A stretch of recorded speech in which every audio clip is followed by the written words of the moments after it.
There.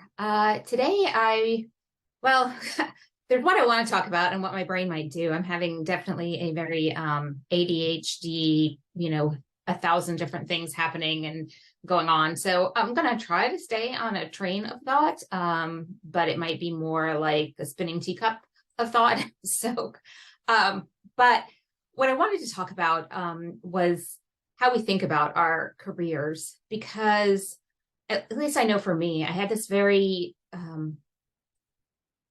just this belief that my job was like part of my identity, but not really part of me. And it was just like this separate bit of myself. Like it was the thing that I did to make money, which it was.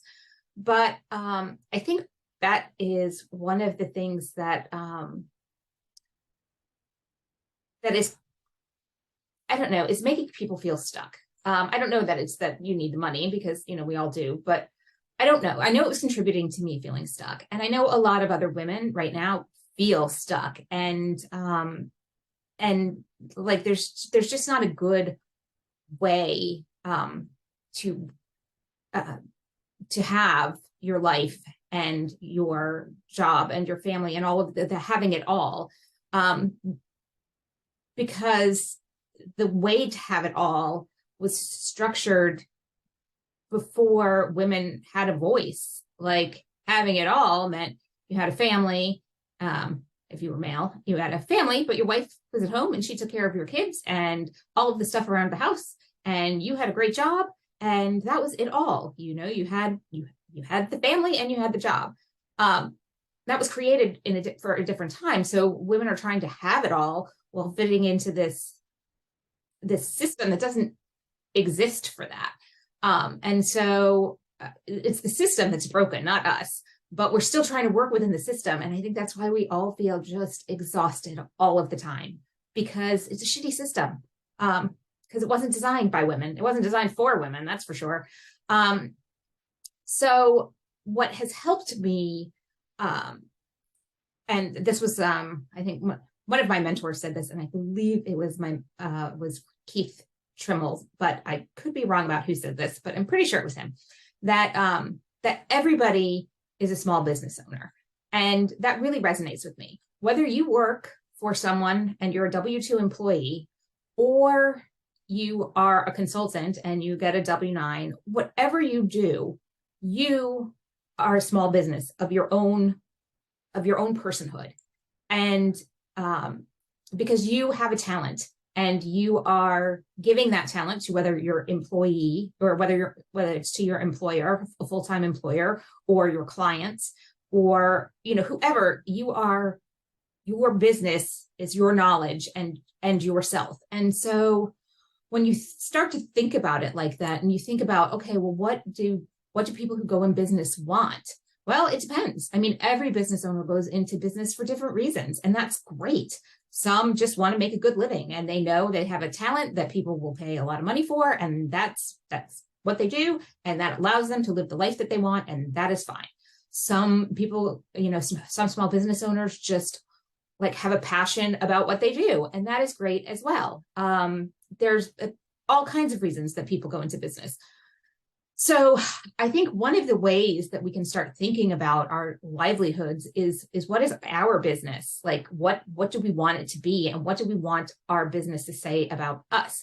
And so that may mean that you are going to be an employee and you want to use your talents to help a business that you believe in, for whatever reason. And it could be because you believe that this business is the quickest route to you getting your kid to college, and that's fine. Like that's great if it suits you.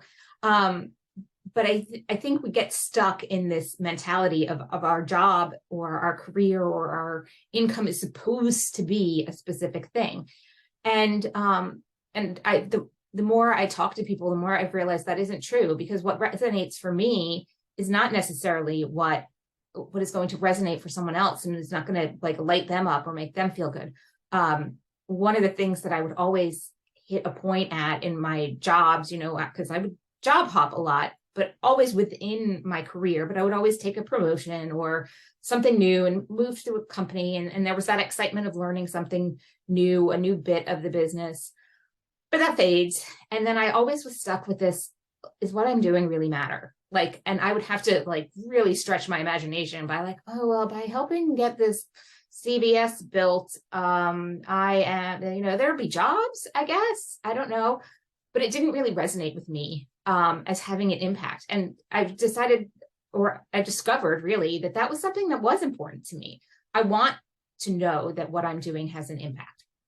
Maybe that's not the same for everybody. And I'm sure it's not the same for everybody, but it is important to me. And so that is why one of the reasons I'm doing what I'm doing, because I know by helping someone else achieve the livelihood that they want impacts their life in a big way, and their, and their families. And at my heart, I love small business owners, which means I love anybody who's really, because my belief is that everybody is kind of a small business owner for themselves. I just want people to have the career or the work for their own small business that they want, and that brings them joy and peace and what they need for their lives.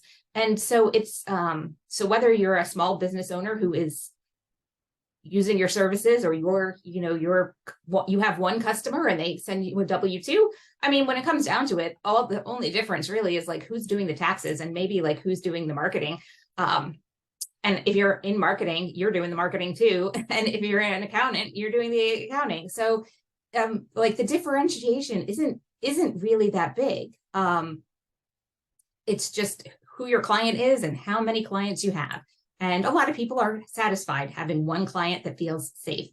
I know from being laid off and always working at will states that safety is kind of an illusion. I mean, some people are a little safer than others. Some have contracts. Some it's harder to to be let go. But the fact is,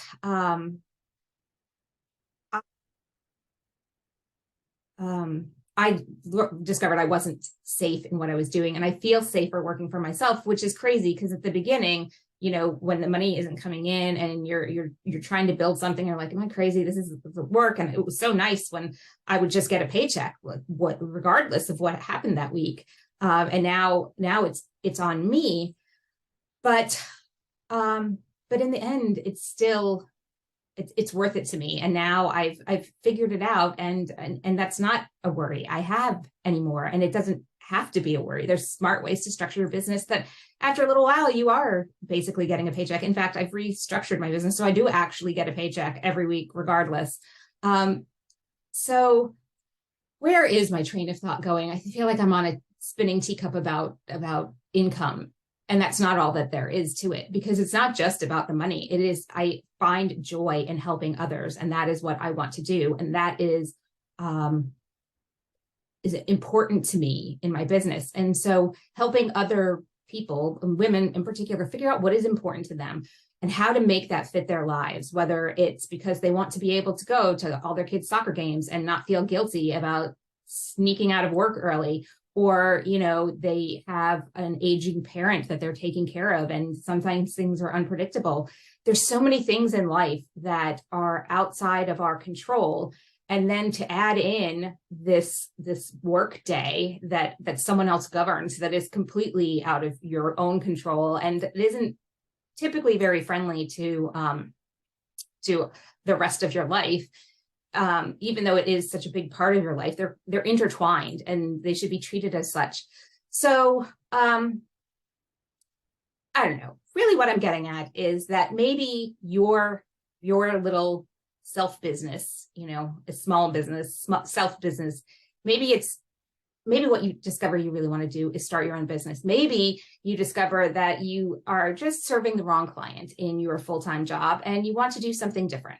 And you're worried that because what you want to do is so different that you have to start over, and you don't. I guarantee that there are skills that translate that you're probably not even thinking about, that can move you in the direction that you want to go.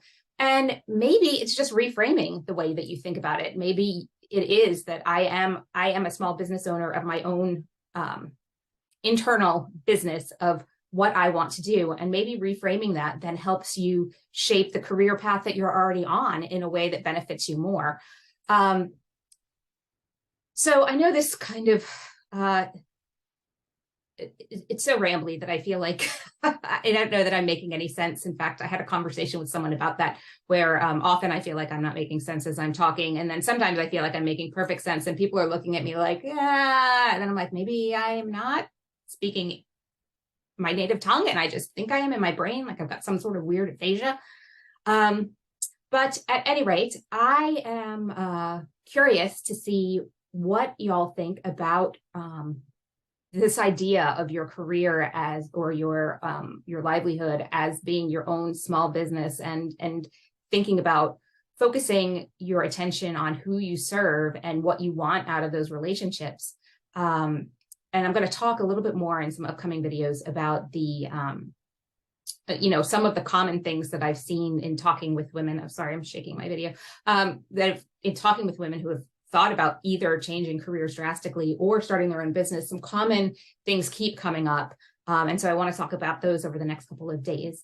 And so if you'd like to follow along, I'll be talking about imposter syndrome. I've got a couple of notes about things, not knowing where to start, believing you have to have everything figured out, all the things that you might imagine are questions that someone who is looking to make a big career shift might be having about things. And if there are any questions that you have, you can just put them in the comments. And if you want to follow along, please subscribe and like and share. All right, talk to you soon.